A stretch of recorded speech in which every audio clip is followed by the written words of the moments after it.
మీరు ఫోన్ కూడా తోసి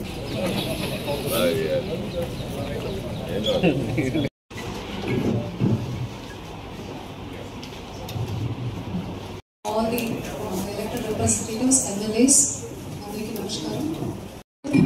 And all the district officers are here. And followed by flood. ఇప్పుడు మనకు flood situation ఉంటుంది కాబట్టి flood district ఉన్నాం sir. Once this presentation is over, whatever is a topic which elected representative wants may be raised, and accordingly we will also answer or will prepare and come back, sir.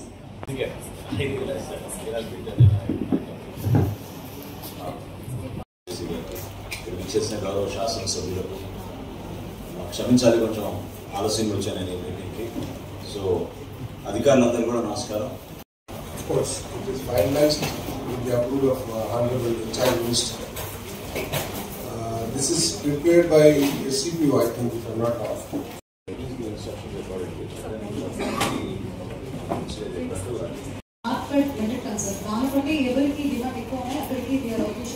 మన విజయపట్నంలో 45% ఉంది. Urea shortage ఎక్కువ ఉంది.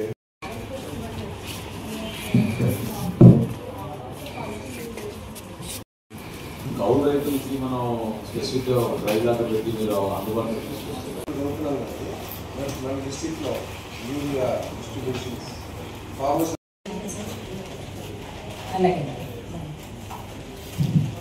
comfortable, sir. That will be going to wait next week. Danto, I think this week, this month, I will be comfortable.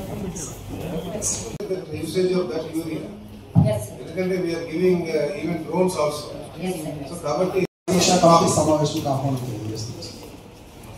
are you maintaining this stock? Are you then on?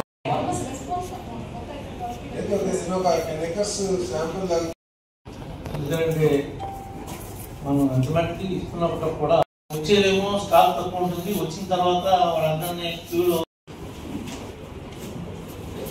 ఇచ్చి వాటిని అంటే రైతులు కొంచెం అంటే అలవాటు లేదు కదా సార్, కొంచెం అలవాటు.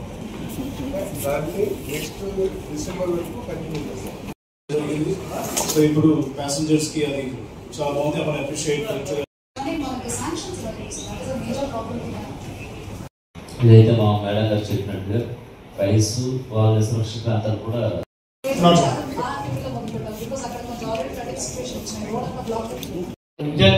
కలెక్టర్ గారు ఉన్నారు. దాన్ని ఎనాలిసిస్ లో పెట్టి పైపులు పెట్టి మీరు ఇమీడియట్ గా యాంగిల్ లో చూడండి, ఎంతసేపు ఫారెస్ట్ యాంగిల్ లో చూస్తున్నారు. మీరు ఎవరు రాడు సమాధానం కాదు. ఇవాళ గివింగ్ ఇంపార్టెన్స్ మనం ఎక్కువ దానికి ఎవరు తప్పకుండా దానికి ఆల్టర్నేటివ్ ఏంటనేది మనం ఒకసారి డిస్కస్ చేద్దాం. ఎందుకంటే చట్టం ప్రకారం నీరు కావాలంటే కాలువలు లేనప్పుడు కొండల మీద బోర్లు వేసుకోవాలి. భూమిలో అది ఖాళీ చేసి ప్లాంటేషన్ అక్కడ పెట్టుకోమని చెప్పి పంకజ్ కుమార్ గారు ఏదైతే మా కాన్స్టిట్యూన్సీ రోజు తిరుగుతూనే ఉంటాను. ఎక్కడ ఏ విలేజ్ లో కూడా మీరు ప్లాంటేషన్ చేస్తున్నట్లేదు.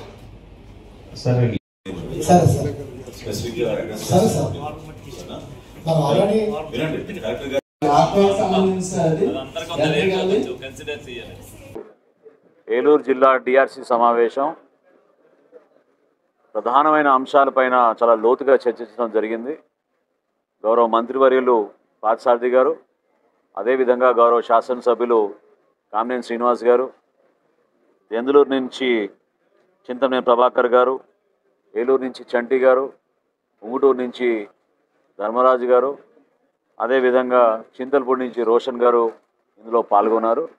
జిల్లా కలెక్టర్ గారు, జాయింట్ కలెక్టర్ గారు, ఉన్నతాధికారులు అందరితో కూడా అనేక అంశాలపైన చర్చించినప్పుడు ప్రధానంగా వ్యవసాయ శాఖ గురించి అన్నదాత సుఖీభవ ఏ విధంగా రైతులందరికీ అందింది, ఎక్కడైనా లోటుపాట్లు ఉంటే 20 తారీఖు లోపు ఆన్లైన్ వాళ్ళు రిజిస్టర్ చేసుకోవాల్సిన వెసులుబాటు ప్రభుత్వం కల్పించింది. కాబట్టి దీనిపైన కూడా క్షేత్రస్థాయిలో గ్రామస్థాయి వరకు ఈ సమాచారం తీసుకెళ్ళి ఎవరైతే రైతులు పొరపాటున వాళ్ళ పేర్లు నమోదు కాలేదో వాళ్ళందరికీ కూడా అవకాశం మరొకసారి కల్పించడానికి ప్రయత్నం చేయమని అధికారులందరూ కూడా చెప్పడం జరిగింది.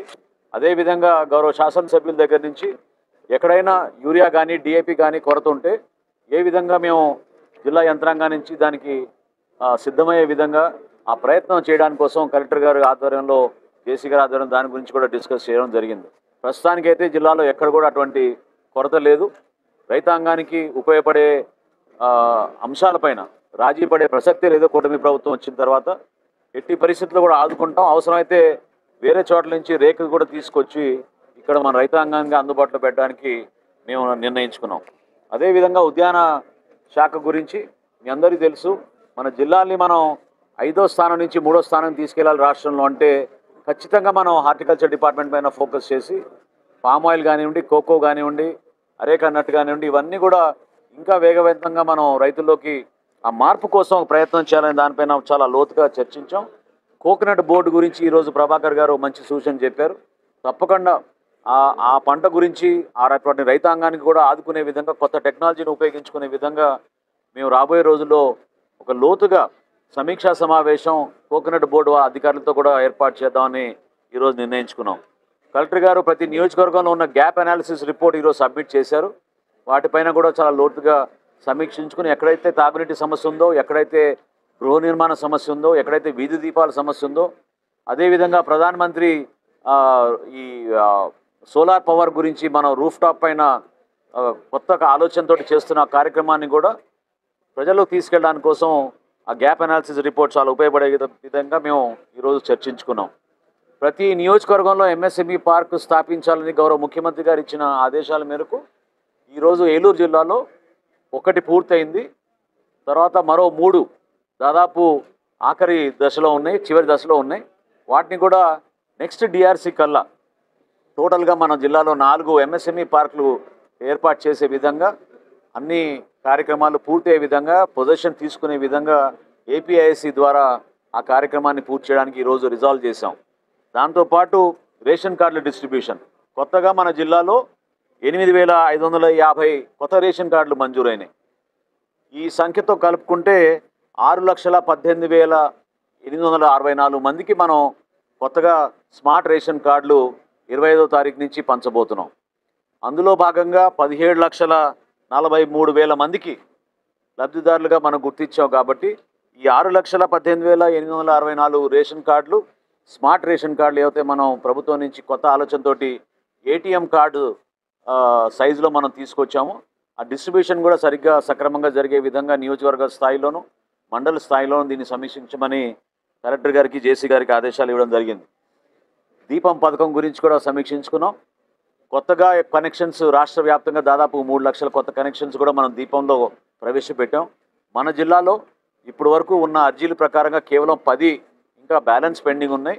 అవి కూడా పూర్తి చేసుకుని అద్భుతంగా రాష్ట్రంలో ఉన్నత స్థాయిలో నిలిచింది మనకి ఏలూరు జిల్లా. ఈ రోజున జేసీ గారిని, మా డిఎస్ఓని, డిఎంని వీళ్ళందరినీ కూడా అభినందిస్తున్నాయి. ఈ సందర్భంగా స్త్రీ శక్తి పథకం మహిళల కోసం కూటమి ప్రభుత్వం సూపర్ 6లో భాగంగా ఇచ్చిన వాగ్దానాన్ని నిలబెట్టుకుని మనం ఈరోజుకి 3 రోజులు పూర్తయింది.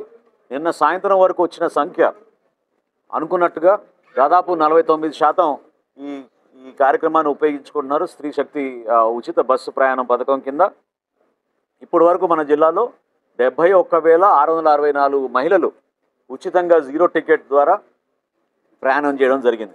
సో స్త్రీ శక్తి పథకం కూడా ఇంకా కొన్ని సమస్యలు అంటే ఏవైతే మనం తెలంగాణ రాష్ట్రం కొంతవరకు ఆ సర్వీసెస్ 10 సర్వీస్ ఐడెంటిఫై చేశారు. అక్కడ కొంచెం కమ్యూనికేషన్ గ్యాప్ ఉందనే విషయం ఆర్ఎం గారు మన దృష్టికి తీసుకొచ్చారు. రేపు సాయంత్రం కల్లా అవి కూడా ఆ సమస్య పరిష్కారం జరిగే విధంగా చింతలపూడిలో కానివ్వండి, పోలవరంలో కానివ్వండి ఆ సమస్య రాకుండా చూసుకునే బాధ్యత అధికార యంత్రాంగం ఇమీడియట్గా టేకప్ చేస్తున్న ఈ సందర్భంగా తెలుపుకుంటున్నాను. వరదల విషయం గురించి సమీక్షించుకున్నాం.